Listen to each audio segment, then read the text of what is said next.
It's a very ancient art form.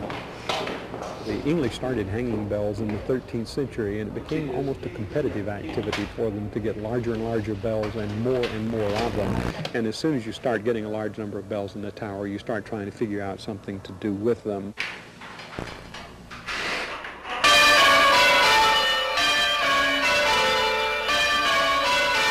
You can only ring a bell once every 2 seconds. And so if you're going to play Mary Had a Bong Bong Bong, you're going to play it very slowly. So conventional music is out, and the English simply invented a new kind of music to go along with the bells. Change ringing is a very highly developed art form, and many people see in it some kind of abstract music, but what it is structure. As all music is structure, but the structure in change ringing is very much up front. Bells are very definitely a musical instrument with emotional appeal to people who understand what they sound like. And it's not surprising, that not everyone responds to emotional appeal of bells. I haven't recognized anything. Is there is there something in it that I'm not aware of? Most times that I notice, it's kind of the same stuff. There are lots of reasons people ring bells, and one of the reasons they like to ring bells is that it is a total catharsis. The mind can be nowhere except on the bell ropes while you're actually ringing. You're trying to remember patterns and getting your ear listening skills. You have to listen very carefully to the rhythm of the bells. Look to it, please. We're going. And gone. The peal lasts about 3 hours, and that's an awful long time to have the synapses firing correctly once every 2 seconds. And in fact, if you're ringing on 8 there, the bells are falling a quarter of a second apart, and that's an awful long time to try to keep things going correctly. 2 over the 3. And so your mind does play just all kinds of goofy tricks on you. But if you watch skilled ringers, people who've been in the business for 6, 8, 10 years, you'll find themselves constantly smiling as a peal is in progress because they're hearing things.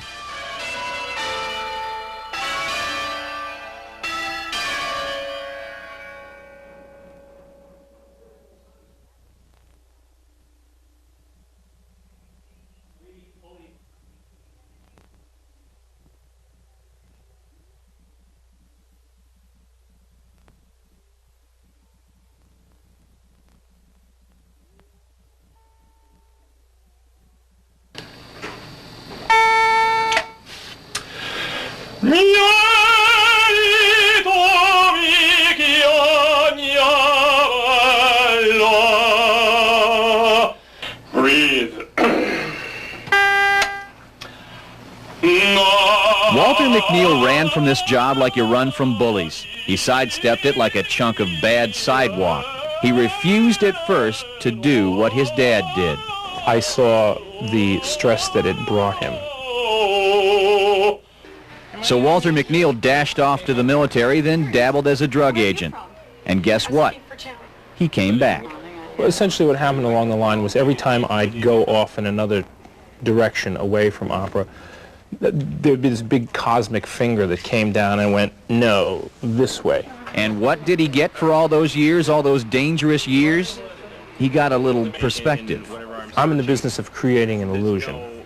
If you don't experience a lot of things in your life, you don't have much to draw from and bring to the stage. Now Walter McNeil gets his fix for thrills climbing mountains, and he uses it when he climbs on stage. I'll use it in the second act aria here when I'm thinking about how wonderful it is to be in this place with Violette. I remember sitting on top of the first mountain that my wife and I climbed together.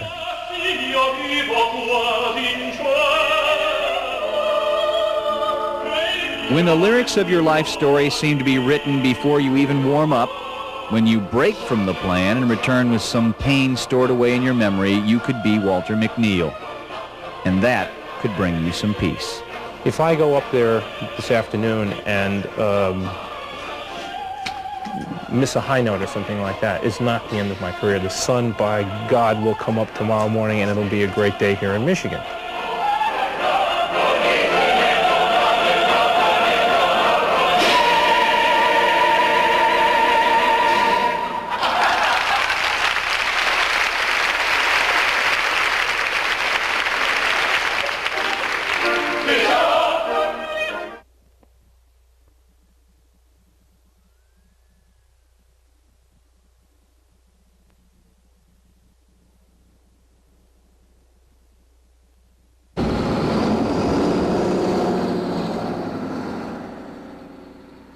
Oh, yeah, we get people all over.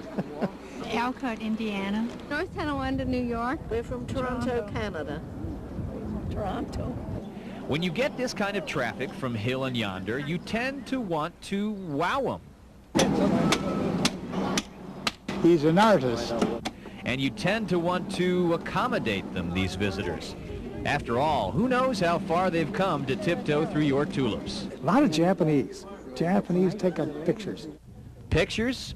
Any type of picture? Oh, yeah, we do, if at all possible. All very well and good, but does accommodation have its limits? Anything the folks won't do? Do you clomp on demand if somebody asked you? I can't do that. I do not clomp. And just when it was looking bleak for total accommodation comes Jenna Mary Costello. I like my wearing shoes. And we like you, Jenna Mary Costello, or make that Van Costello, the tiniest clomper with a big accommodating heart. She put her foot down. My shoe. Well, her feet down in the middle of our main event.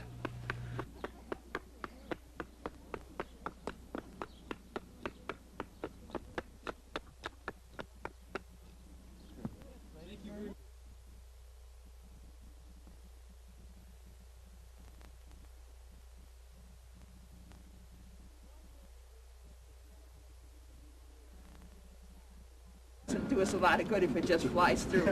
These people want to So I someday think, see high-speed trains destined for Chicago or Detroit to stop in Kalamazoo. They're lobbying Washington for designation of a corridor which they say would bring prosperity and jobs. With the fine facility that we have here in Kalamazoo, it's really going to be terrific. But for those hurting now, a high-speed train isn't terrific. It made this 40-year-old unemployed resident interrupt the photo opportunity to say he has no job opportunity. I want to be on camera. I want people to know that people in this town need a job. Training, that's one programs. of the reasons why we're here. One of the reasons why we're here. We want it now. We want to know what you're going to do now. Just walk a while with 29-year-old Nick Walsh, who saw the commotion. He left the military in 1987. He's been without work since November. It's been tough as hell out here as far as looking for work. The resume, the work experience, the military experience. It isn't lifting Nick out of poverty. He's living in a mission. It seems like a lot of employers don't appreciate people who work hard, try to dedicate themselves to the job, and after a little while they let you go. Then you're right back down here again. Well, I wish I could wave a magic wand and say, boom, we've got a high spill. You can try. I know. I said I wish I could. For the unemployed, words are no longer enough. In this political year, action is long overdue. Just ask those riding bikes rather than high-speed trains. Democrat, Republic, it don't make no difference. The ships sink, we all sink it. We all drown it. Don't make no difference if you can swim or not. In Kalamazoo, Jim Mertens, News 3.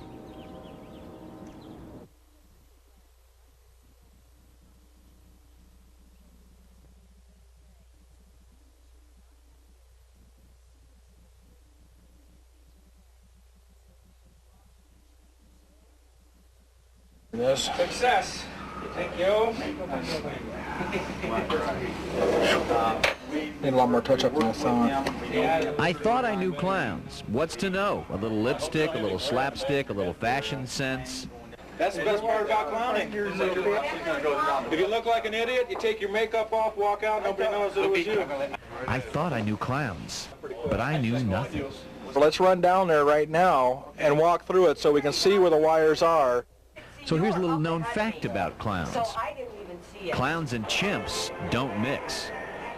Chips are out. They don't like clowns. Come on over here, please. There's really a strong bond between all of the clowns because we all have to be in the right place at the right time in order for everything to come off right. We give you a kick, and we goose you with the fire extinguisher. A lot of expression. That's when the confetti goes. Kick, goose. Clowning has gotten to a point where it's not just a clown anymore. We're trying to promote it as an art. What we do is not easy. It's very rewarding, but it's not easy. He's right. If it were easy, everybody'd be doing it. Check out the clowns this weekend. But please, no matter how much he begs, leave your chimp at home. The Shrine Circus is our main event.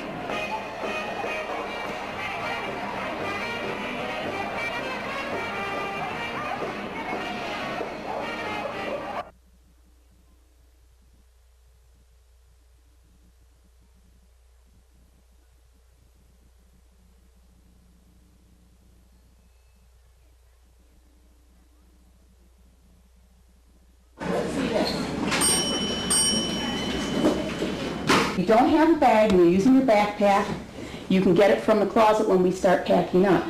Everything's a little bit different. There is no other day in the year that's like this. So change to a first grader is sort of a threatening, insecure thing. First grader Lindsay Marks is about 2 hours away from a cavernous unknown. Summer vacation and, gulp, the second grade. I'm glad that I'm getting out of school, but I'll miss my friends and stuff. Like, I want to see them again before school gets back in. It's difficult, but then I always like to see them in the fall, and Jessica said she's going to come and give me a hug every morning on her way to second grade, so I'll deal with the separation. But before that, there is this day to get through. Since you have to wait a long time, it gets kind of boring. 169 days. There's the end. May I have your attention? In just a couple of minutes, we're going to be leaving for our summer vacation. I would like to wish everybody a happy and safe summer vacation. We'll miss the kids, but everybody needs a break now. So before next year's joust with multiplication and bigger words to spell, former first grader Lindsay Marks now has a whole summer to fill. I'm gonna have lunch with my friend. Right. Best to start any ambitious planning on a full stomach. In Portage, Jeff Lifson, News 3.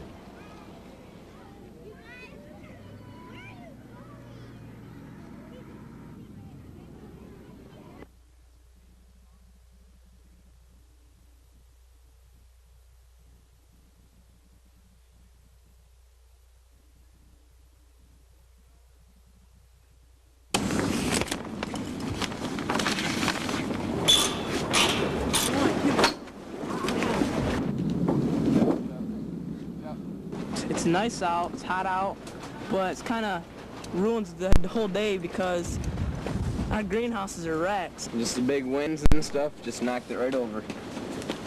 Flattened it.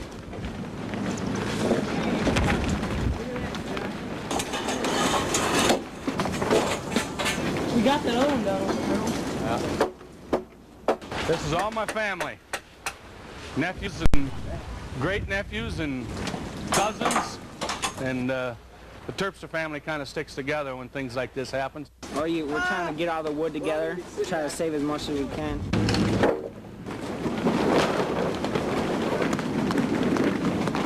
It seems calm. Real calm, quiet. The truth of the matter is that you don't worry about anything that you can't do anything about. And the only thing I know that I got to do is I got to rebuild this to be back in business next year. So it's like the first time I've been knocked around, so it probably ain't going to be the last.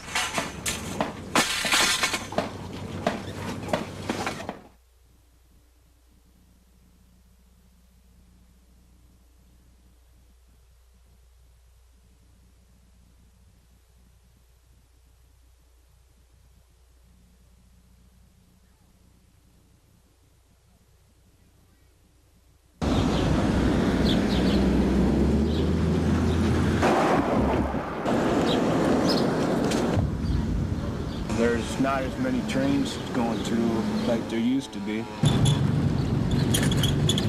Every time the train does go by, I was thinking to myself, I thought they were supposed to be on strike.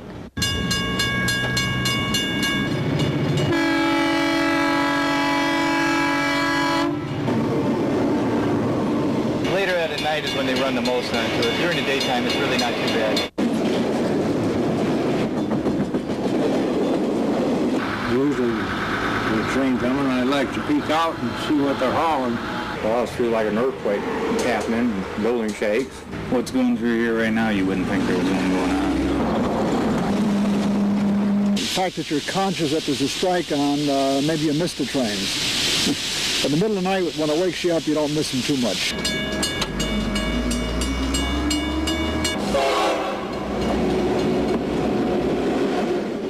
It's just something that when it's not there, you miss it. And it just comes through town and you don't pay any attention to it.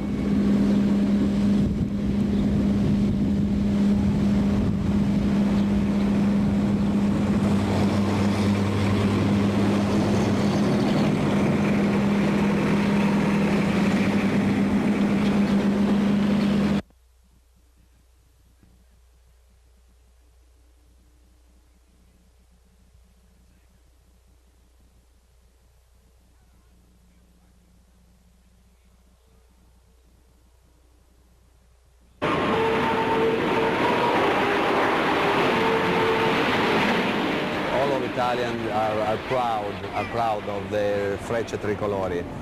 They usually perform in Italy, in Europe, North Africa.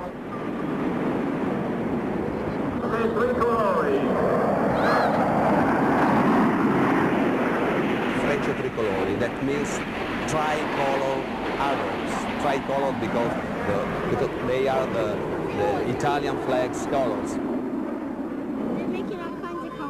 It's beautiful, just beautiful. Well, they're flying. Oh, that's nice. Just a minute. I work for a newspaper. I have to.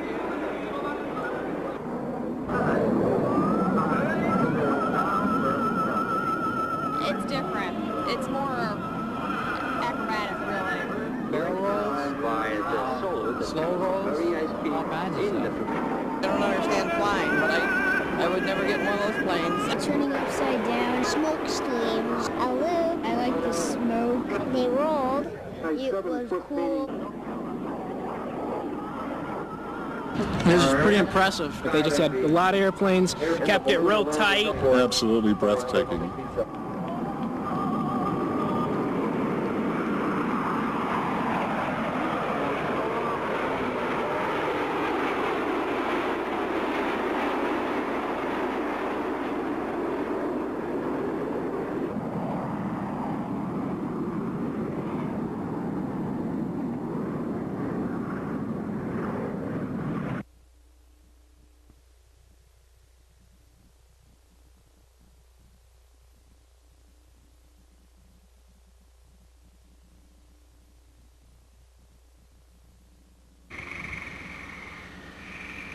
The trailer just started shaking a little bit. It just hit us, and we were standing up, and then in an instant we were under something heavy.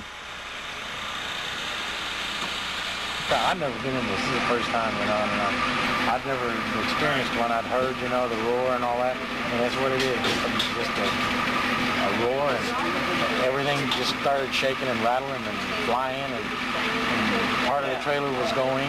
Everything was destroyed, and there were 2 old people. Everything. We were getting photo albums for them and everything, because that's the only. That's the only thing they had left. Parts of the house, scattered hundreds and hundreds of feet. Well, we had a kind of unique problem. Most of these people were migrants, so we had a real problem because not very many people could speak English. Who are you looking for? My brother. We took all the people to the Sister Lakes School. Everybody, todo el mundo está en la escuela de Sister Lake. La señora Ramírez estaba en la troca con las niñas. Ellos están bien. Su hermano Roberto, no sé, porque el que me dijo que se cortó la mano fue...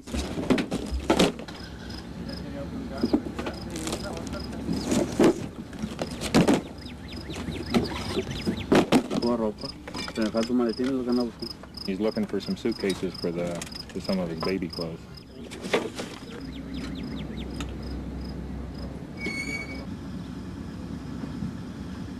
Is there anything left in the home? Nada. It's a miracle, yeah, that we are alive, really, and my kids too. Only God knows how we come out of there. I think we come up from there. From under that was. That one. I don't know how we come out, and we walk to here and walk all the way over there, like that. What are we gonna do?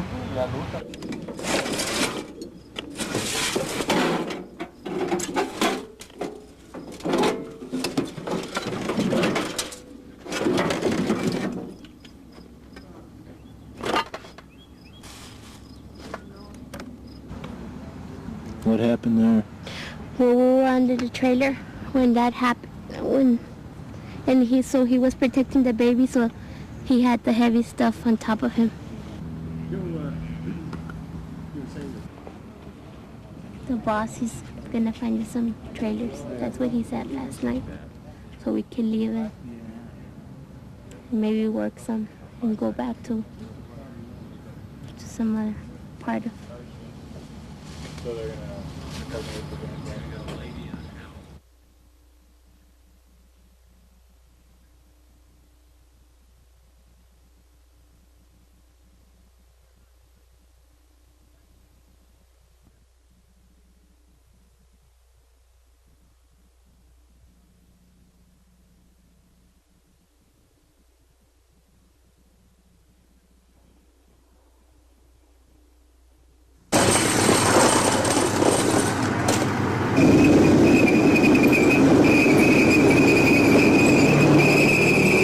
They rolled through the gates of Fort Custer at 9:30 this morning. Their mission? To get these two M60 tanks to the VFW posts in Vicksburg and Kalamazoo without being caught by the County Road Commission. On board, Korean War veteran Dave Swan. He served 16 months in a tank 40 years ago. Today, the meaning of his mission is clear. All of us guys here have been overseas in the VFW. We've always been around armored and anyway, so it'll bring back a lot of memories to a lot of guys.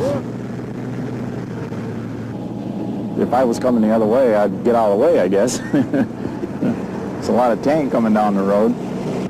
Dick Crawford led the mission. His son Dean drove one of the tanks.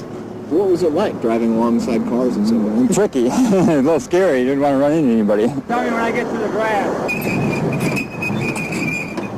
30 minutes later, mission accomplished. One veteran who used to drive M60s saw the tank from the highway and stopped to show his son. It's a lot of difference to see the stuff on television and then to come up and actually see the actual size of everything.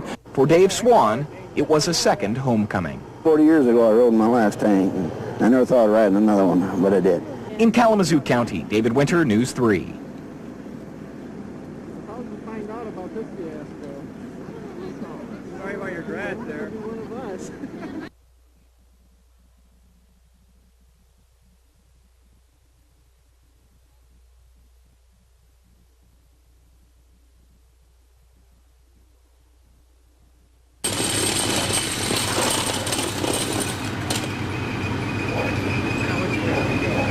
That's the steel coming down on the bogies and the idlers. And you can have a quiet motor, but you can't cover up that clatter of armor. They're right-sizing or reducing the size of the military. There were 380 some requests. And I think there were around 85 tanks. And we jumped ahead of a bunch of them. We got one. Those that didn't, I got my sympathy, but we got one. Just all comes back like riding a bike. You never forget, I guess. 40 years dulls the memory, but they come back in a hurry.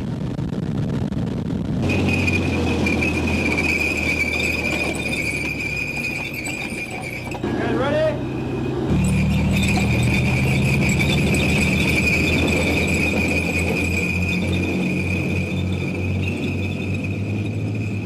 It's feeling of power. And you got a lot of weight and force and mass with you. And you don't really figure on taking too much from anybody.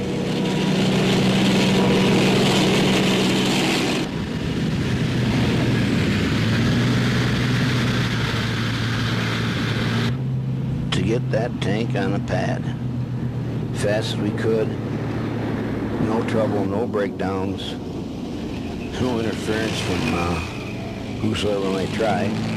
Just to get them home. You got to put it to rest where it's going to stay there, as far as we're concerned, forever. Up the hill and then onto the pad. Then we won't tear up too much if you can. Tell me when I get to the grass.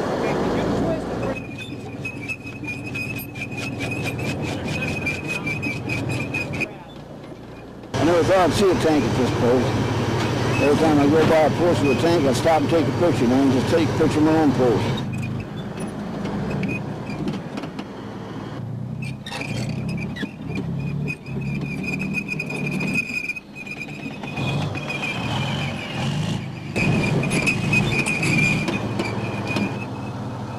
That was 40 years ago I rode my last tank. I never thought of riding another one, but I did. She's resting and she's home. She's here to stay. How did you find out about this fiasco? Sorry about your drat there. One of us.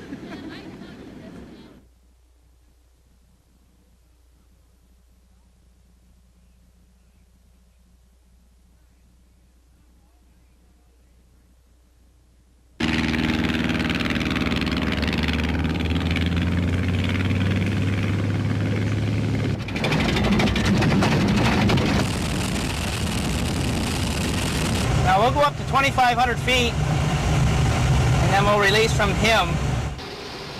When Dan Sherman first learned about lift and torque, when he first played Top Gun with no jet fuel, he was old enough to fill the seat. There we go. We're off, and the tow plane's away. But young enough to marvel and wonder without fear. He was 14. I started doing this about 7 years ago, and this is something that's really all mine. The gliding is really more of a pure flying than you know, airplanes, of course, because airplanes you got the engine, and it's about as close as you're going to get to being a bird. Now Dan Sherman's old enough to figure out the complexities of how he stays up, and wise enough to teach it to the rest of us simply.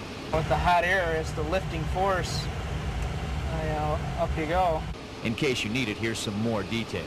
And as the Earth warms up, the air around the Earth will warm up, and warm air rises, just like a hot air balloon. And as that warm air starts to rise, it creates updrafts, and we call those thermals. And as the glider finds a thermal, he'll start circling and find a strong part of the thermal, and he'll just start going up, up, up, up.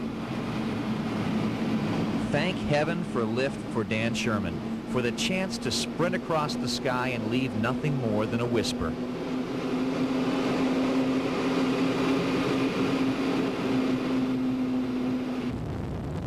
And you know how irresistible a whisper can be. So does Dan Sherman. It's an escape from anything that's on the ground. And you can kind of leave some of that behind and come up here and, you know, get away from it. The Soaring Championships in Ionia are our main event.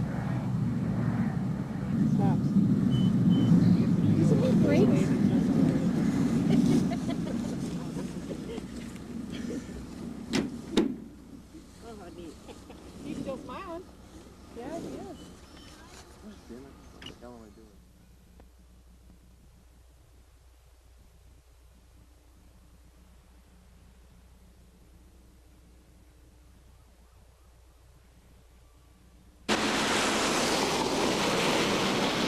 Buy, sell, and trade new and used merchandise.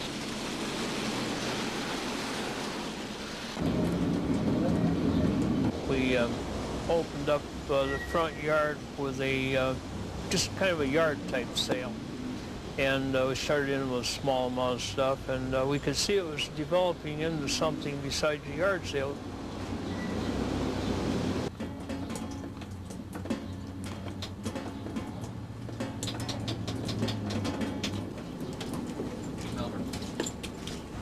Most of the stuff we buy and sell is our products that are more or less usable and needed. Well, this is the area that takes us into tractors, a few motors, and like there's a dune buggy there, a couple motorcycles here. Most of the stuff will run, but some of it might need a tune-up. You have to have quite a quantity of outboard motors in order to have a selection. He's actually a pit bull. We tell some people he's Dalmatian. And a lot of the people that buy from us don't look at it as junk. Matter of fact, they pay good money for a lot of our products because they realize that it is good quality. These are two milking machines in case, you know, they're for farmers, you know. If you had to go and buy them new, they'd run you around $200 a piece. We sell them for $25 a piece. These doors are doors that come out of the insurance company downtown that they're tearing down. This is old brass hardware, you know, that's Real expensive, you had to buy a new $25. I'd run about $60. Lug nuts. I think it's a very interesting type business, and I think you have to have some ability as far as knowing quite a lot about different things in order to operate this type business, but I think it's a business that is needed. You know, you talk about recycling and so on nowadays. I think that this is a business that will do the job.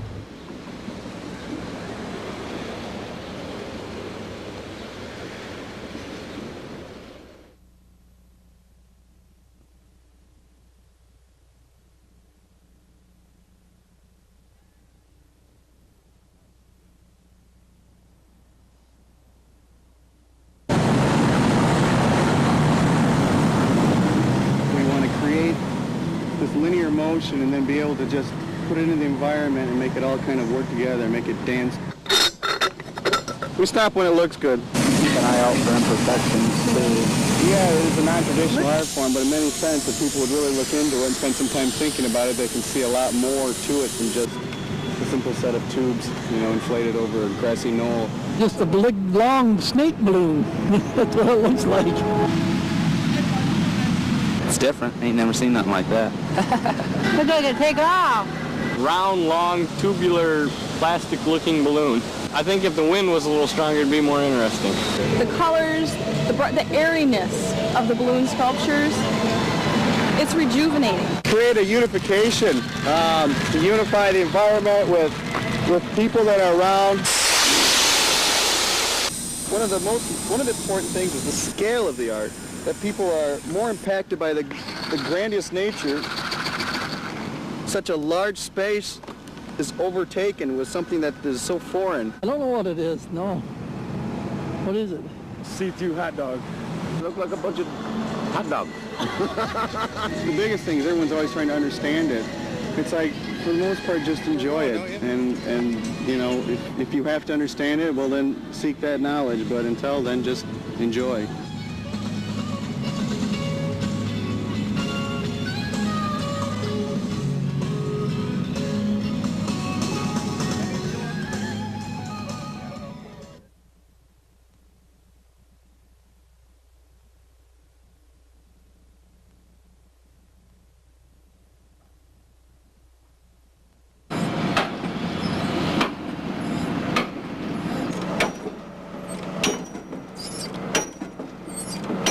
It takes a different kind of person to travel every day. You know, when you're up every morning, you drive 80 to 95 miles a day, and then you set up and you're there one day, you don't get to know anybody, you don't get to meet anybody, then you back off the next day. It takes a different kind of person to do that. We play just about almost every state in the United States. We play Alabama, Georgia, Virginia. We're going into West Virginia, Kentucky, Alabama. I did say Alabama, didn't I? A lot of people show up to watch the elephant put up the tent. Irene's 25 years old, and she's a ham. She's like every other performer out here. She loves to do. When it's time to go put the tent up, she'll be sitting there going, come on, come on, come on, let's go with the tent. Let's go. As she comes out here, she bows and she squeals for applause and everything. Putting up a tent. Bye, elephant. That's her job, that's her show. That's what she does. She used to do an act, just an old-fashioned circus, and they wanted people just to put the tent up and down. The circus is not the same without the grass and the tent and the elephants. Without the tent, it just doesn't feel like a circus. It doesn't work in a gymnasium. And putting it up, taking it down, there's a lot of people there. And there's a show right there all in itself.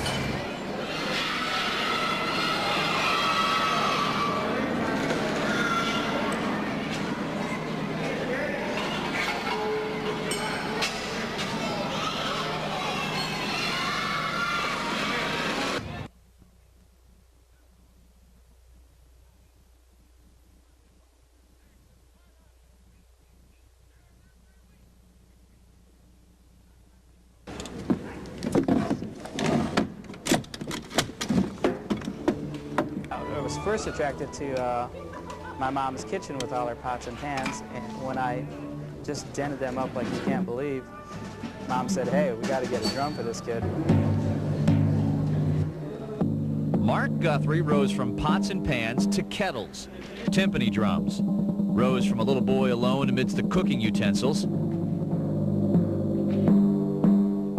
to a grown man in the middle of all the tooters and honkers and such of the orchestra. But the banger has the last say, and maybe the most fun. I don't know why I call it bang. We call it striking, but yes, we definitely like striking things. Volume-wise, we can play louder and we can also play softer than anyone. So that makes a big spectrum. Trouble is, the rest of the gang on stage can hog a lot of the time.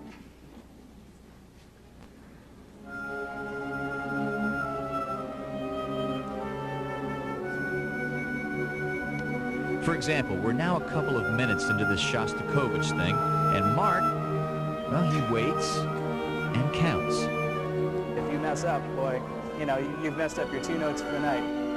If you figured out that a timpani player sometimes feels like a caged rhino looking out through the bars at a garden party, or like a diamond cutter agonizing over one single chisel strike, you begin to understand that self-control may be Mark Guthrie's greatest gift. All things come to those who wait. Mark Guthrie, his patience, and his performance with the Kalamazoo Symphony Orchestra is our main event.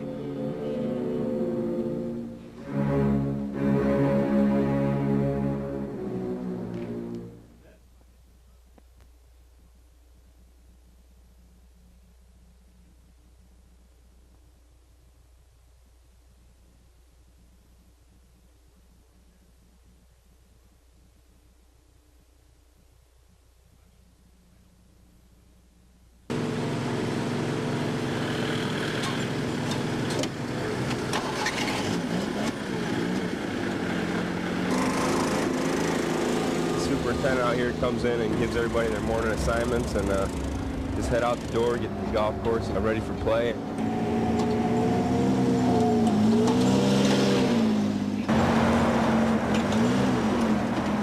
Has me change cups, usually change them on a daily basis through the heat of the summer, and then come this time of year, you know, frost and everything, maybe like every other day.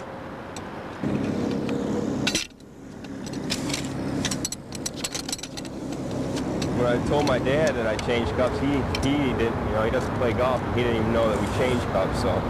But it's just basically, edges get kind of ragged and worn, and golfers like to have a crisp hole to putt in, and they're always looking for something to blame their bad scores on. If you keep it in the same place time after time, they'll get kind of beat up, so they just kind of try to rotate it, remember where you put it last time.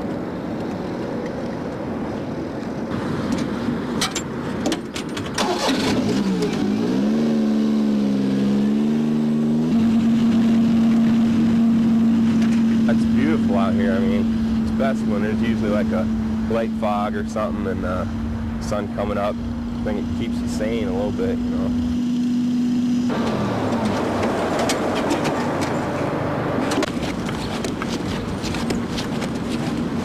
Golfers have had the right of way, I guess, but try to stay in front of them for the most part, because you know what time they tee off and you know where they're at. They got to go in order, so usually get like 4, 3, 2, and 1 first, and that way I'm ahead of the golfers and don't have to worry about them. I can just go at my own pace and work my way around.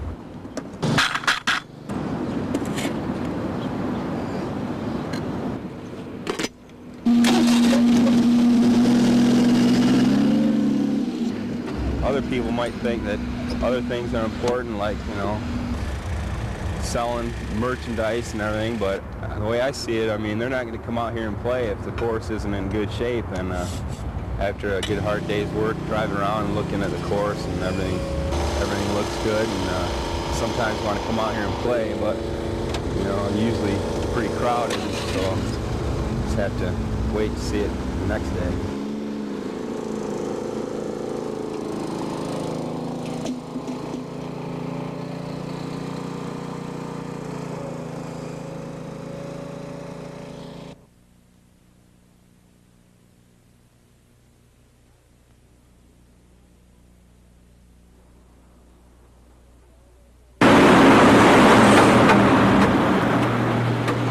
Now we got to cover the ones up that need to be covered up. Probate judge Don Halstead won his race, but if you want to see him from now on, you'll have to go to court. Election 92 is over, and months of campaigning have been reduced to black and white. But the future is still quite gray for some people. Well, I'm homeless. Anthony Lowe was hanging out at the drop-in shelter today. He hopes Bill Clinton will keep his promises. If he come on with some jobs, everything be all right. You know, if he come on with it.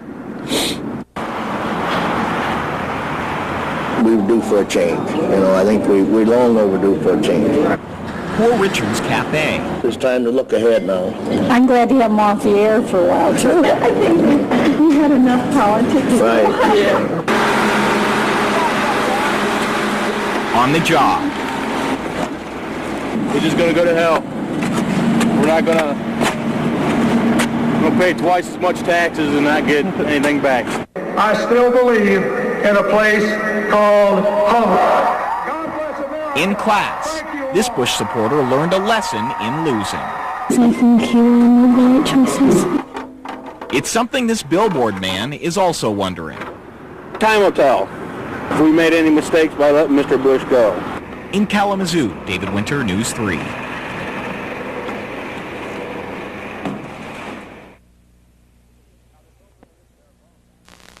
Now, this home really is bare bones.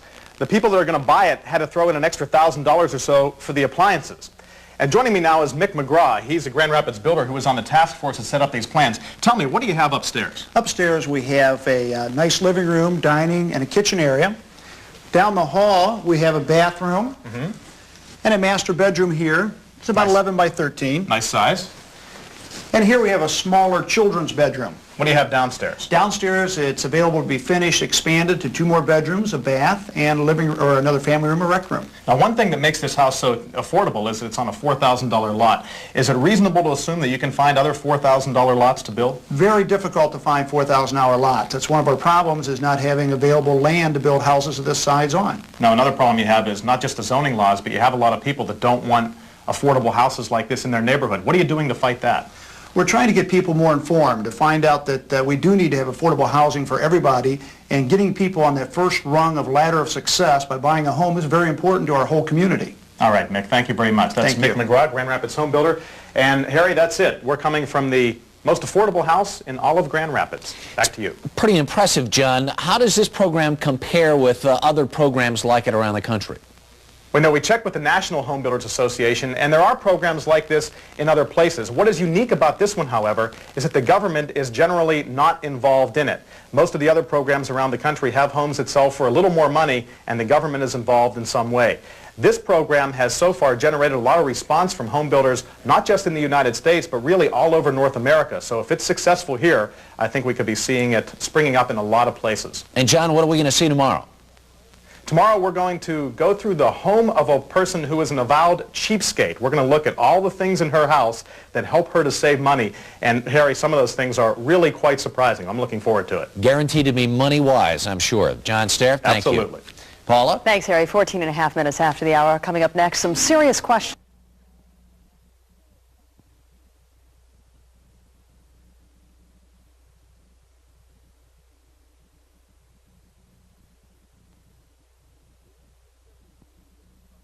In 1872, the construction began, brick by brick, until 15 million bricks were laid. Is that basically, and it's basically a stone mountain sitting here, you know, with sandstone several feet thick on the outside, and then these massive walls of brick, 15 feet in the base of the rotunda, going on up 2.5 is not uncommon. 6 years and more than $1.5 million later, it was completed and dazzles visitors today. So looking up, it's all been freshly painted. All over, people are looking up, seeing the results of $58 million in renovations. This is Michigan's newly refinished Capitol. From workroom to rotunda, workers have brought back the luster of a building whose beauty had been forgotten. We were almost appalled at the fact that people could cover up the building architecture over the years. Hundreds. including plaster swirls long forgotten on the walls. They took off layer by layer of paint. So it is 113 years old, the building. So over the years, the different people here have put layers of paint over the originals. And rooms with 20-foot ceilings that were subdivided in two, false ceilings added in the 1960s. That's one of the reasons why this place is so unique, is we didn't know until we got started. We had assumed that the corridors and the rotunda were unique and in one theme. We had no idea when we got into all the rooms that every room was going to be different. These plaster pillars that line the rotunda here, they are through a process called marbleizing. They're made to look like marble, so they're actually plaster. The painting is ornate, detailed, and now painstakingly restored to its original style, color, and beauty. When you look up, you now see ornate ceilings. Look down, 976 glass panels. So looking down, you're sort of supposed to see an inverted dome down there. While looking around, it's hard to remember this is a working office building. But when the legislature is in session, the museum atmosphere dissipates a little under the glass ceiling featuring every state's seal. Michigan's Capitol was designed to house both its government and its state's Civil War past. Long ago leaders are remembered, and the dome is filled with the virtues mankind is to share. The newly renovated state capitol will now end this century looking much the same as when the last century came to a close. Generations have come, generations have gone. What our forefathers did was basically they presented this structure to us, our generation. That what we have done is preserve this structure, the symbol of this democratic government, for our future generations. And I think that's what it's all about. Thank you for coming. I want to let you know that this is your building. It is the people's building. Indeed, it is. With photographer Steve Hayes at the state capitol, Jim Merton, Segment 3.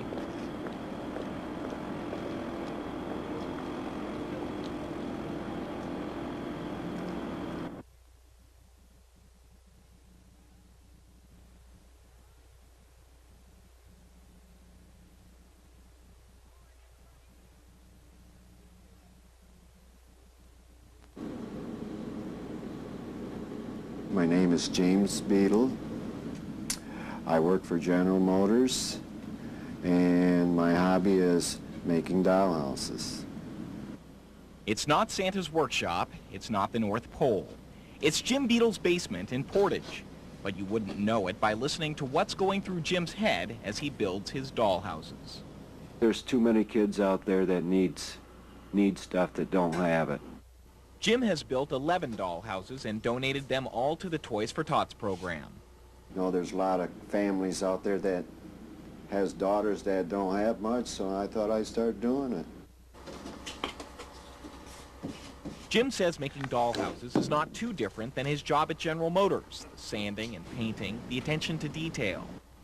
But in the same breath, he says that working on the dollhouses helps him get his mind off of GM and the fact that his plant will soon be closing. He hopes his troubles at GM don't get in the way of his future efforts with Toys for Tots. I'd like to do it again next year, but who knows where I'll be next year at this time. But Jim doesn't think about things like General Motors as he builds his dollhouses. He thinks about Christmas morning in the living rooms of the little girls who will be playing with the toys he put so much heart into building. I can just see 11 girls with big smiles on their faces. And they're really going to believe in, you know, Santa Claus. You know, I want to be Santa Claus. I just wish I was rich so I could be.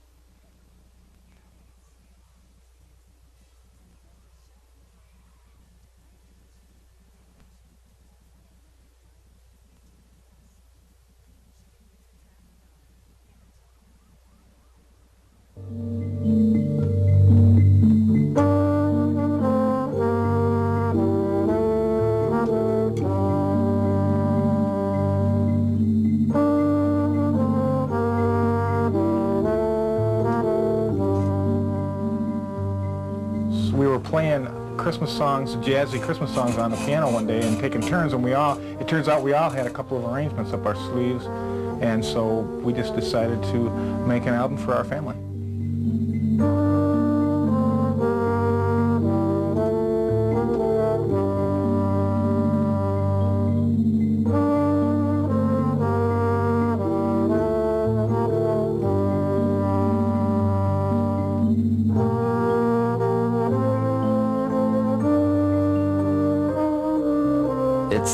It's really a hypnotic album because as many times as I've played it, I haven't really gotten tired of it where I hate it. Because every time I listen to it, I hear something different and new.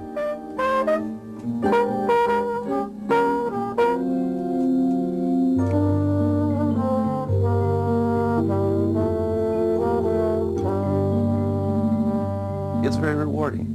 You know, it's rewarding artistically because it's a difficult music, and when you can play it well, that's a real accomplishment.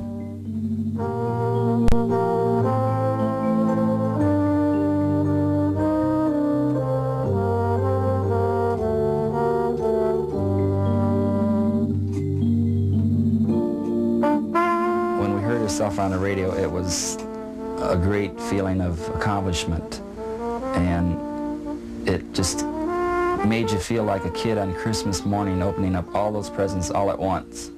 And nothing could make it any better than that feeling of hearing yourself, what you've accomplished, and putting it to music and letting other people enjoy it too.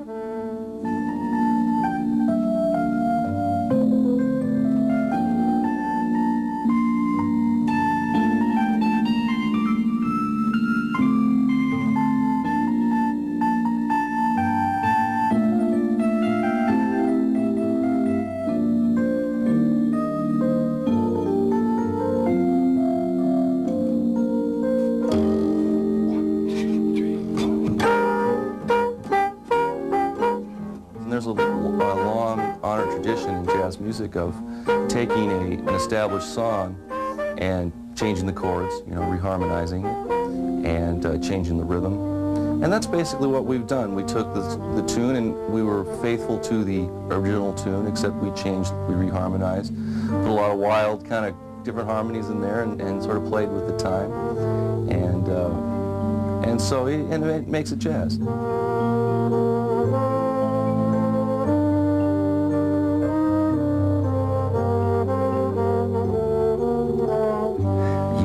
Your emotions and your heart and all your feelings all in one, and let it come out, the instrument.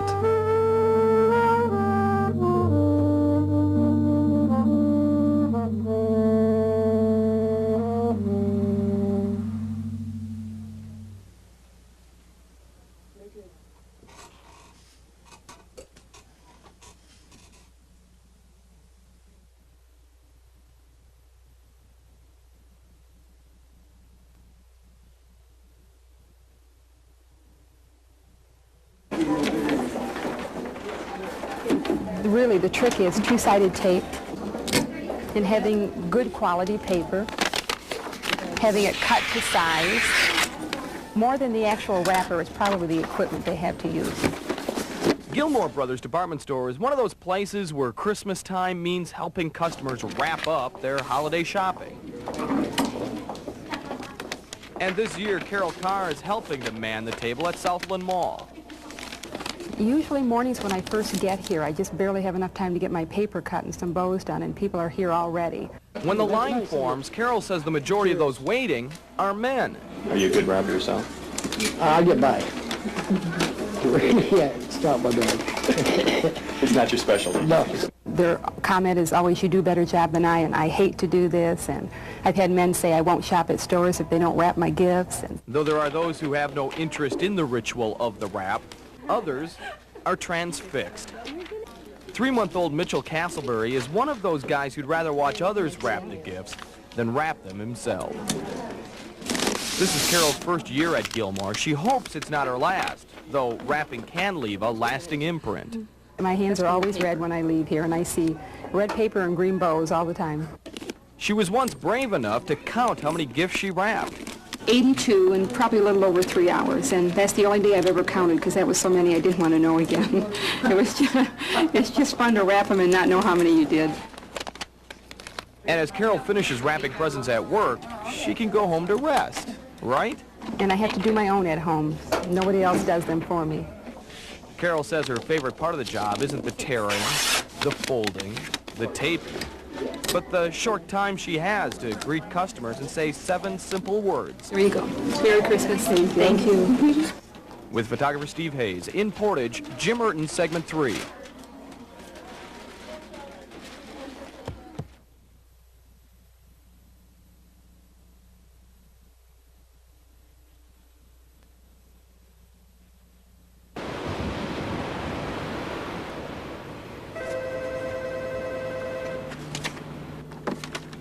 Good morning, Lord Norris High School. May I help you?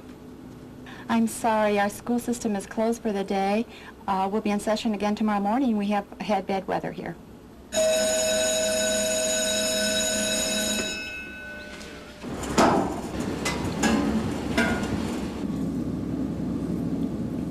Just how quiet does a school get? Who better to ask than the librarian? This is extremely quiet. But no one is really complaining. Teachers say they get a lot accomplished that they can't get done during a usual 1-hour prep time. That goes by real fast. So this gives us a chance to have 8 hours to get our work done. I got a lot of spots on my rug in the library, which I hadn't had time to do lately. On days like this, then they can come in, you know, and pick up work that they can't get in a normal day. And though the kids may have forgotten about school, teachers, and books for a day, those in the schools haven't forgotten about the kids. It really is nice. I wish my students would be at home checking for the overdue books, too. Don't bet on it. With photographer Steve Hayes, Jim Urton's News 3.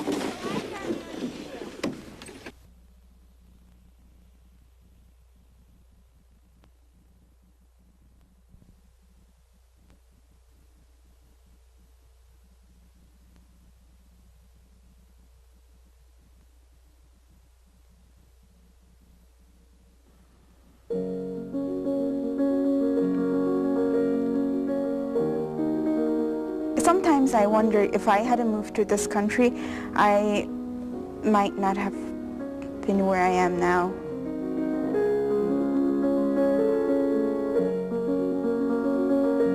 Ten years ago, at the age of 10, Soo-Jin Ahn moved from Korea to Chicago. She was a frightened little girl who knew no English. The piano became her sanctuary, her communication device. When I first came, I spoke no English. I really didn't have anything to do. And the only thing that I felt I was good at was playing the piano, and that's all I did.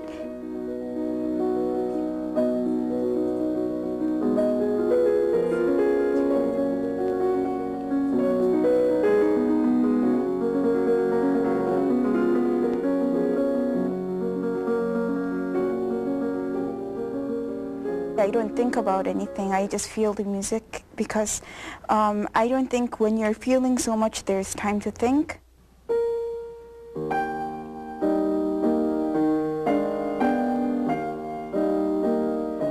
Starting from high school, it just, I don't know what happened, just something inside. I just, instead of looking at it as like a hobby or just something on the side, it became my life.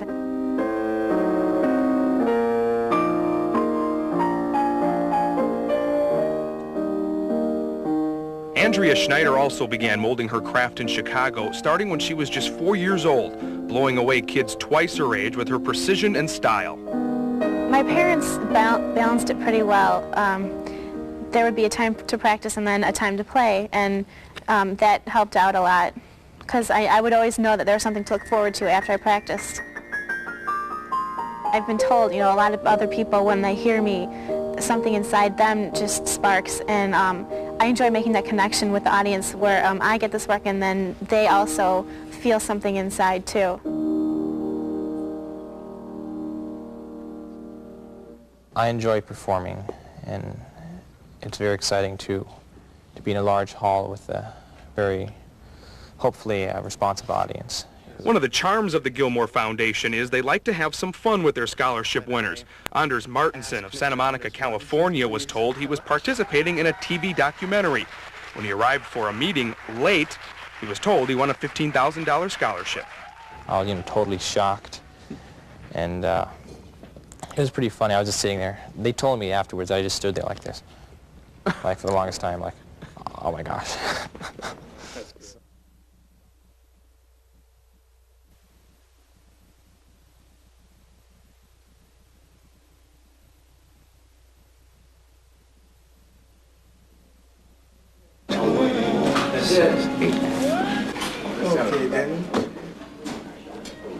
Gregory Mitchell has come to work. You know it, okay? These are the barren walls of a new monthly nonprofit newspaper called Streetwise. Nonprofit for those who put the paper together, not nonprofit for those it's aiming to help. Homeless men and women like Gregory. And so far it's been going pretty good. I've been able to accomplish a few things that I haven't been able to accomplish before, so it's going pretty good. Gregory Mitchell once lived in Kalamazoo, moving to Chicago to work in a warehouse, but he then lost his job, his money, a place to live. Now he's traveling to Michigan Avenue to sell issues of Streetwise. Streetwise, ma'am? Streetwise, please? Streetwise, sir? Got it. All right, have a good day. He paid 25 cents per issue for the paper. He sells them for $1, keeping the profit. It's making a difference. It ain't been a big difference yet, but it's making a difference, People need an opportunity to start again. Streetwise is a jump start. It's what we intend to be. Those who put the paper together don't intend to make Streetwise just a sounding board hammering homeless issues. It's a paper covering various issues, some from the perspective of those who live on the street. The editorial content is important, but the ability of the homeless to profit from a steady job as vendors is equally essential. It's a business. It's a job. If somebody does not treat it like a job, they're no longer with us. It's redistribution of wealth at its very most basic level. And it's catching on. Streetwise has published 5 issues, but already has a roster of 1,100 employed as vendors. In a number of ways, Streetwise already has felt its impact on the homeless in this community. Perhaps the least fortunate, though, is that some of the area hotel rates have gone up. Streetwise, For Streetwise, that's tomorrow's battle. Nonprofit newspaper empowering the homeless with employment. Building the pride of people like Gregory Mitchell is today's battle, as well as tomorrow's. If you're feeling, if you're feeling a low self-esteem about getting out here trying to sell it, then, you're not going to put too much effort into trying to sell, so you got to be some kind of pride to you. Thank you very much, man. Have a good day. This former Kalamazoo man may be down on his luck, but he is able to stand tall against the Chicago skyline. Well, we're also working very hard on changing the public perception that it's poor homeless people and they need help. It's more like, here's a person, they're in control, they're working hard, they've got a good product to sell. Please buy this newspaper, fight homelessness $1 at a time. It's that simple. Streetwise. With photographer Steve Hayes in Chicago, Jim Merton, segment 3. Streetwise, please. Streetwise publications. Streetwise. Streetwise.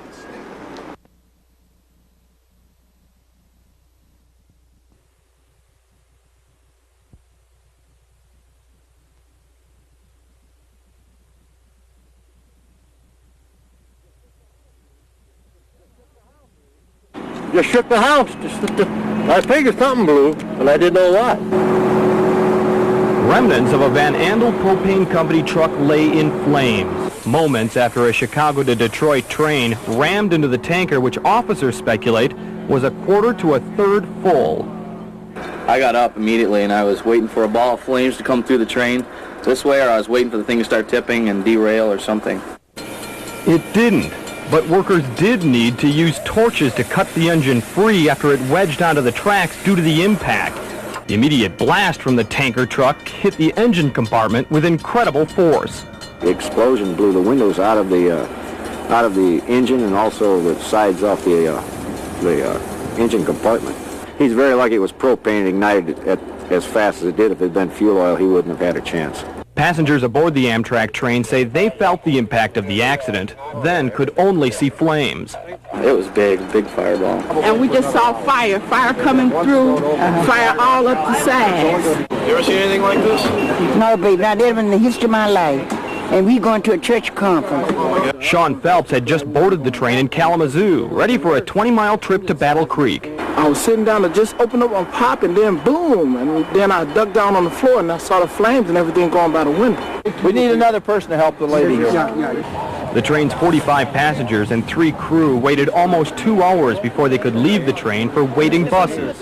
Extra care was given for those in need, including a blind passenger. We're going down a little hill right here, okay? Okay. So be careful. All right? Yeah. It's going to be slippery. We got you. We got you. There you go. You all right? Yeah. Okay. From the train, they split up into buses headed to Kalamazoo. I'm going to Battle Creek. This is it. And the bus Sean Phelps used to finally get to Battle Creek.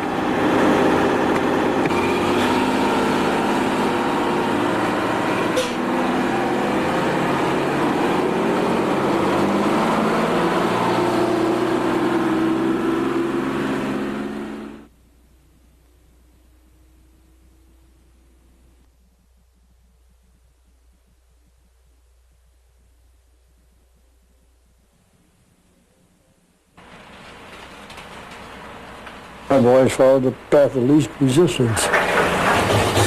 Now, I started out with music, and I've been in music all my life. I've had a lot of fun. I started on the road when I was 14 years old, and I traveled all over the country. I played in 2 years and 5 days at Chicago, at the Morrison Hotel, right during the Depression, 7 nights a week.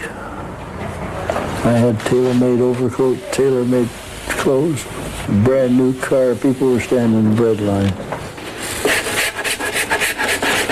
So we take all the old felt off, and then we have to replace it with new felt when we get done refinishing, or we start putting the piano back together again. 45, I was in China. I went from Okinawa into Peiping, China, and I was up there for 6 months. 46, I came home. I went to work in the piano factory. I worked in the shop first with Dad, and then I worked at the factory. Been working on them ever since. I've been looking at pianos for 40-some years, and I know what a piano is. And I know pretty well what it's going to turn out to be. Some of them are a little bit better than I anticipate, and some of them are a little bit worse than I anticipate.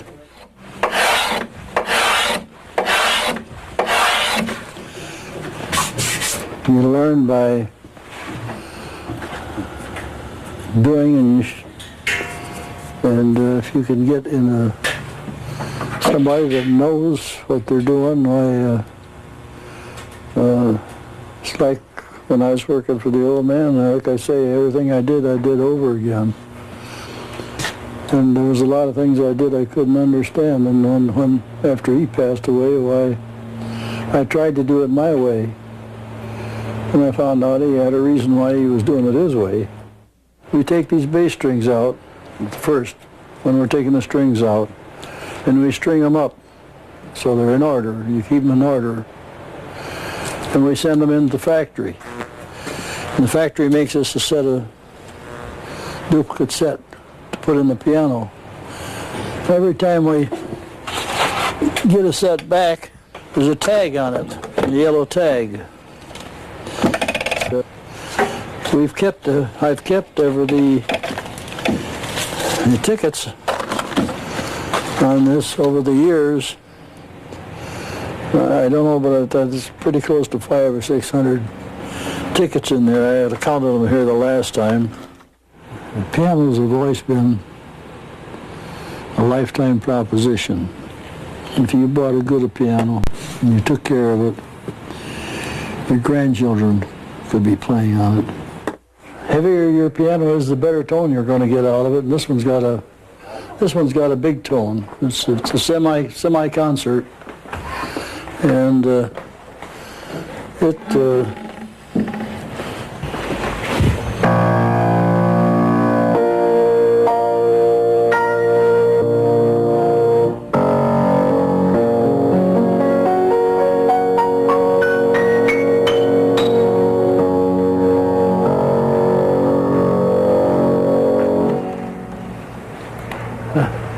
got a big tone, a real big tone.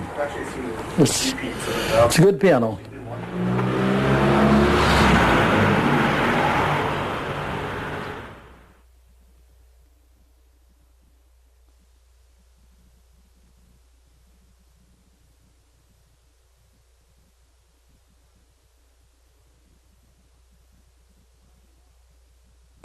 What kind you want? Same as the first, huh? There you go. Well, every year we have an air show party here, and I have friends from work and relatives, and everybody has a good time. Sit around and watch the airplanes and eat. You see the air show from here, and you don't have to get in with a crowd. Well, you see a lot of planes, see a lot of birds too. It's free. Why we're seeing this airplane's going up right now. 6 or 7. Is there 6 or 7 planes, guys? Very good, man.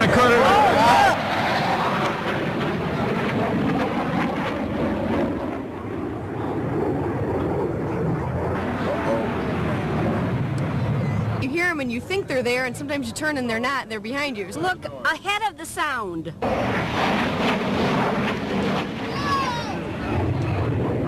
A perfect view here. They're spinning around and stuff. Tipping over, tipping. I think he spun around and around and around. And I think I'd throw up. Right up there.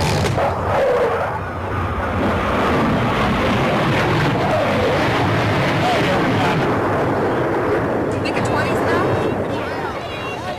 Bring me back your change. Okay. We got ice cream.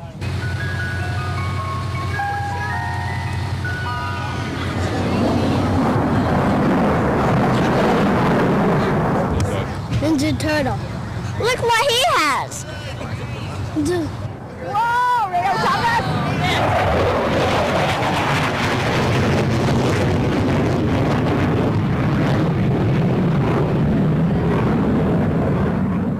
We're going to sit here and eat and laugh and talk with one another. And then we'll stay till dark and we'll eat some more and then we'll watch the fireworks. Don't that sound like fun? Yum yum. Yum yum.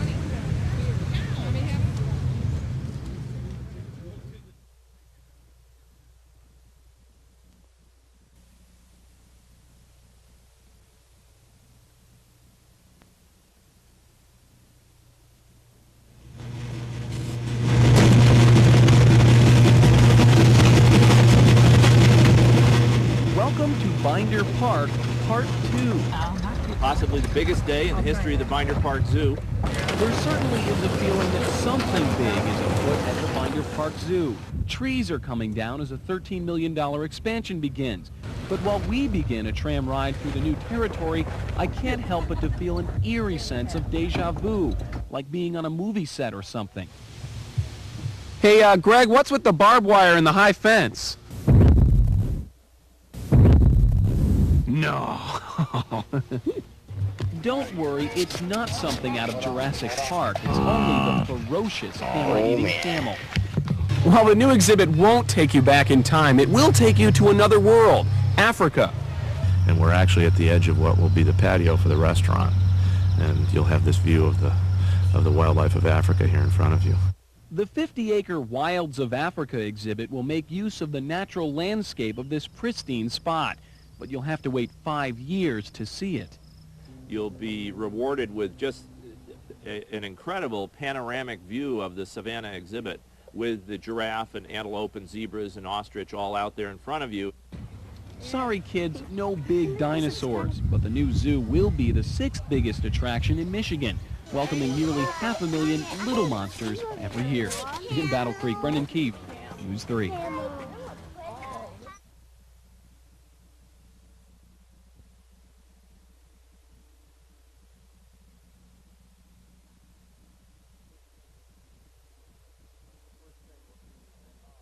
Well, that's the first thing most people come in, oh, I love the smell. It's the alternative to the bouncing. I just needed a cup of coffee. Mark Smutek doesn't ask why they come, he's just glad they do. 3.5 months ago, this 24-year-old sold everything he had, sticking it all into one of the hottest new trends around, a coffee shop. A lot of people walk in, look around, and then go, just give me a regular coffee. Nice place. Thanks. I love your lighting. But more people like Jim Clark are getting brave, experimenting, choosing from the big board a certain flavor, a unique style. What do you think? Delicious. But delicious doesn't just happen, it's something nurtured. The beans. Everything starts with the beans. At places like Paramount Gourmet Coffee Company in Lansing, where they'll tell you not all beans are created equal.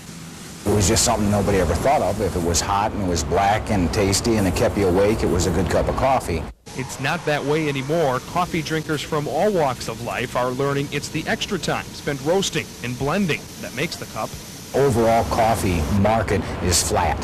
It has been flat for a couple of years with not a substantial amount of growth in it. Yet the gourmet business that we started 6 years ago has seen nothing but a steady growth. If I could find a coffee house, and so I found one. But while the bean makes the coffee doesn't always make the shop. Jim Schultz, riding in from Detroit, makes special stops for a specialty coffee house. It's a good place to just come and sit and, you know, for someone that's passing through, to spend some time, and no one cares what everyone's doing. It's sort of a nice space to come to. It's amazing how secondary the coffee can become. It's style, ambiance, and people that build the foundation.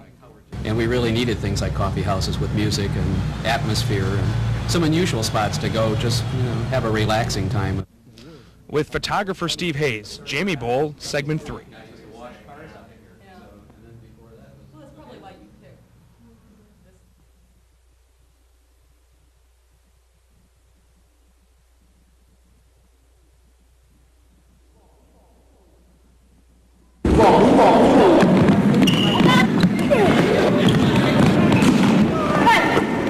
You don't have to be a teenage boy to want to be like Mike.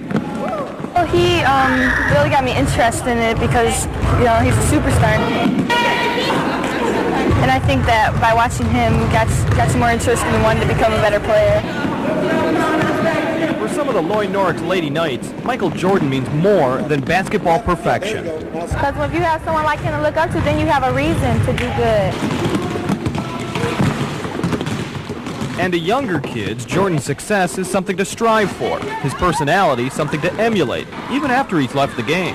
Never stop trying something you want to do in your life. Just go for it. It's sad about his dad. I hope he does something positive after he retires. In some ways, Jordan will never retire. These basketball players are surrounded by his accomplishments on and off the court. Some of the Lady Knights say Jordan may have gotten too much publicity. He's been made bigger than life.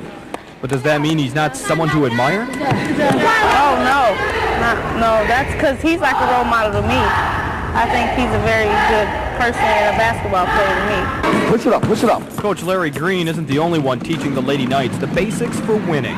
He's getting some help from a man he's never met. A man who's helping coaches all over reach out to build young athletes become young adults. In Kalamazoo, Jim Mertens, News 3.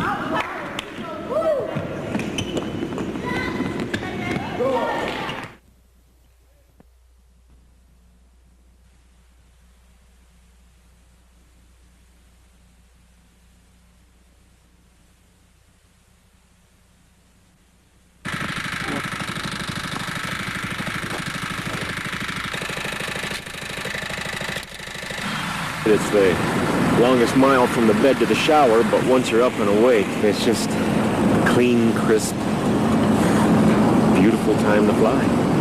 There's just nothing like it.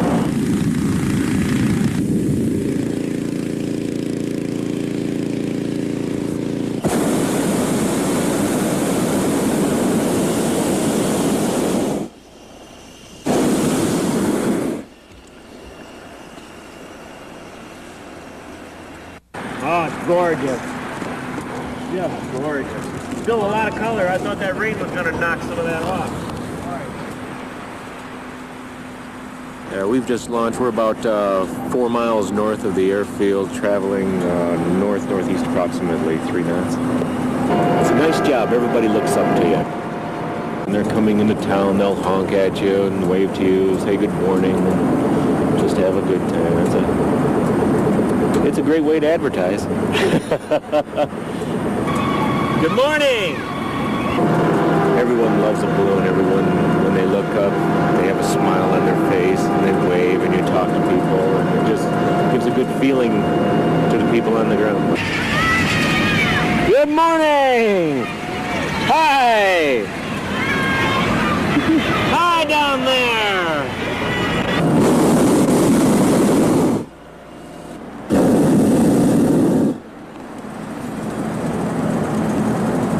Fall is beautiful because you have the colors, and I don't know if it's a very good analogy, but it's sort of like a Van Gogh painting where you've got the whole different splotches of color that just, everything is just so vivid and alive, and they just kind of shine, especially in the morning when you have that morning sun on them.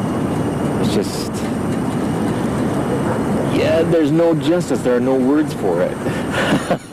I can't do it.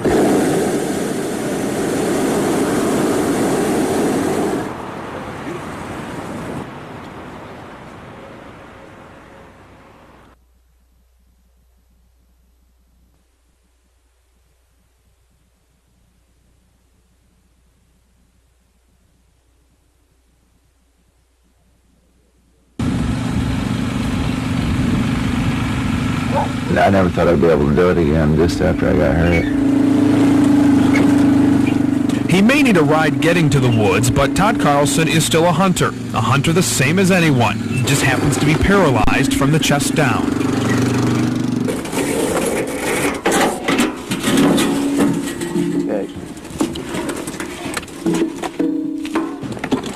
Todd took his last step 4 years ago into a pickup truck a drunk friend was driving.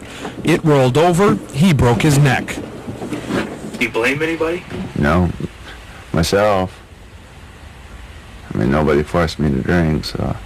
Todd says it's all ancient history now. He's moving forward. During hunting season, he does that with the help of his cousin Jeff. When it first happened, I just thought, what's he going to be able to do? I just want the big one to go by, probably just like anybody else. Jeff remembers watching Todd develop into a high school basketball star. His senior year at Kent City, he lit it up for 21 a game. If he couldn't shoot the ball anymore, Jeff was determined to see that he could at least shoot a gun. We talked, and we really had absolutely no idea that we'd get this extravagant and have something that worked this well. The joystick runs it hydraulically, left and right and up and down. It's working so well, Todd has nailed a doe each of the last 2 seasons. You get all nervous and everything, except for I don't flinch, so I'm all set because it's all stable. Gun season means a lot more to me now. I mean, last year and the year before when he dropped a doe, it was like a big 10-point buck to me, No 10-point, no 5-point, no bucks, period. This day, however, just a lot of time in the woods. Life couldn't be better. Just a big 0. That's about all I can say. Just gotta try again tomorrow. Just to get back out and be able to do things again is the main thing, With photographer Steve Hayes in Kent County, Jamie Bull, Segment 3.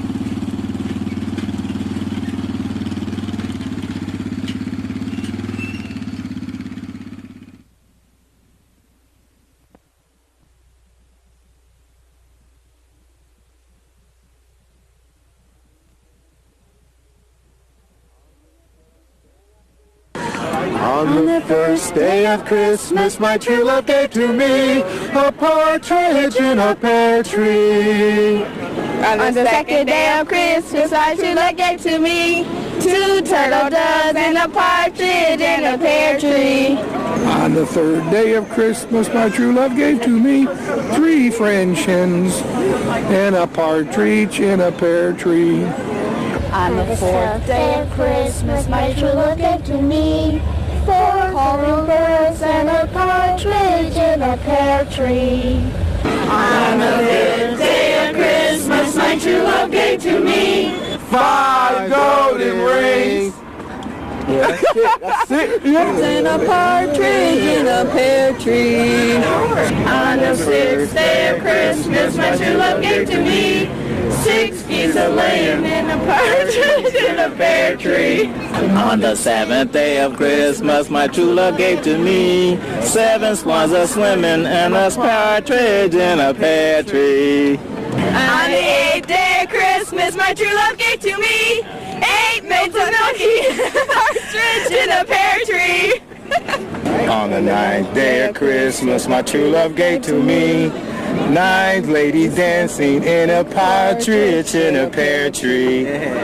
On the 10th day of Christmas, my true love gave to me 10 lords a leaping and a partridge in a pear tree. On the 11th day of Christmas, my true love gave to me 11 pipers piping and a partridge in a pear tree. On the 12th day of Christmas, my true love gave to me 12 drummers drumming, 11 pipers piping, 10 lords a leaping, 9 ladies dancing, 8 maids of milky, 7 swans a-swimming, 6 geese a-laying, 5 golden rings, 4 calling birds, 3 French hens, 2 turtle doves, and a partridge in a pear tree.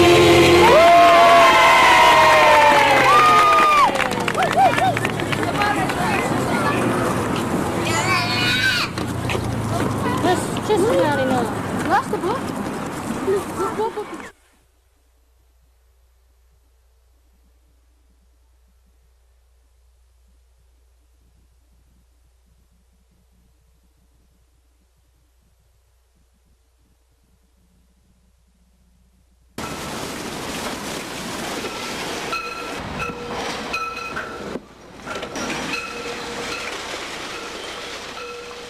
I'm bumming around downtown, watch them take the bank building down.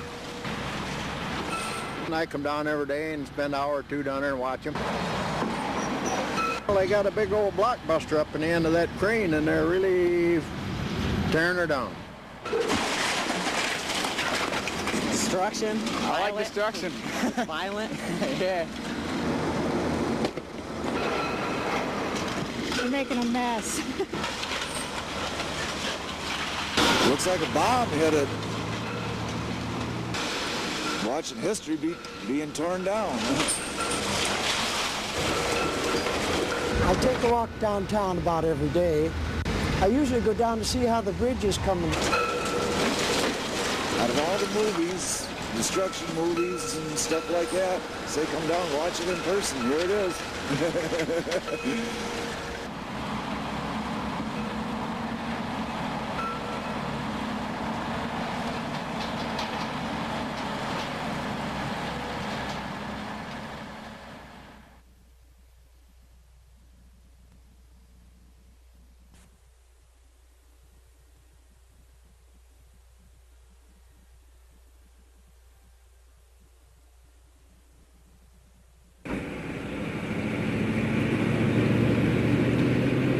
All of the bad weather that we've had, I think probably I've never missed over a week of work, 37 years. I'm there every day. It's really enjoyable. I mean, I've seen kids from diaper stage to high school and to getting married. And this little guy here comes out to see me. Hi, how are ya? You can buy milk on about every corner. Every gas station's got it. It's very sad to think. I mean, I've been at it 37 years. The dairy has been at it 70 years. And it's just a sad thing to see it quit. I'm more or less my own boss, plus the fact that I enjoy what I'm doing. enjoy meeting people and talking to people. Tears the whole time. This is never going to taste the same again. But I'm not going to work. What's the name of your What are all the babies going to be doing? I don't know. Oh. Why do I have milkman? I don't know. It's America. I don't know. I don't know any other way. I've had it. My mother had it. Our refrigerator won't be so full. We've always been the talk of the neighborhood. You know, the rest, there's no food in the refrigerator, but the top shelf is full of milk. I'll take the knowledge of knowing so many people and feel like I'm almost part of their family.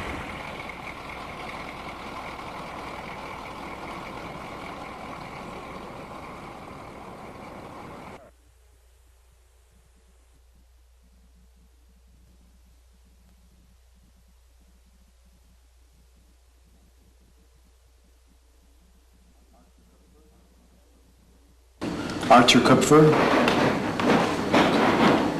It's a Hungarian woman, Katie Steiner. Photographer Jeffrey Wolin knows well the names of the Holocaust survivors in his exhibit. He engraves their stories around their faces and hopes that others get to know them too. Meet Ida Korth. First of all, her first recollection is that of her mother's suicide. My first memories really came to me when I was 3.5 years old in 1942, when all the Jews from Sosnovitz were herded into the ghetto. Korth, who now lives in Chicago, says her mom panicked and ran to the nearest building. And she ran to the 3rd floor, and then she jumped from the window. In Ida's portrait, she holds the only thing left of her family besides memories. There are 6 people. I'm the only one who survived. Wolin photographed most of the 19 survivors holding something that helped them live. For John Fink, also of Chicago, it was his training as an electrician. We had to go every morning and check the whole camp and electrical work we had to do. We had to go to the dog kennel, where the SS women had dogs, and when they didn't look, I would steal the food from the dogs. And I had the satisfaction to see the camp burn down completely. These are first-hand accounts, and so I think people are really learning what it was like through the voices and the faces of survivors, as opposed to that second, third, or sometimes fourth-hand information. By seeing a portrait, you'll know there was somebody who is a witness to Holocaust. This was not told to me. I lived it.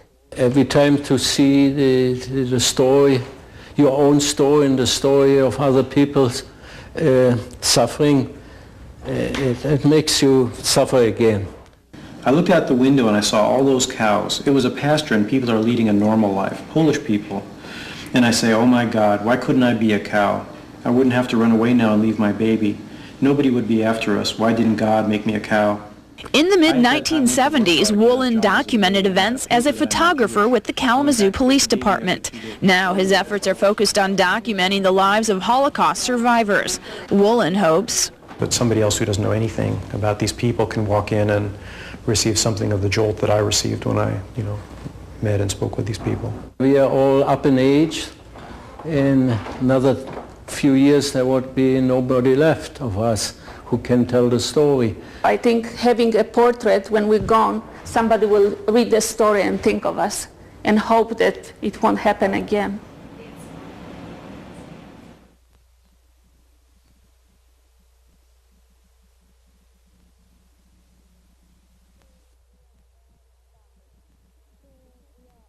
Family.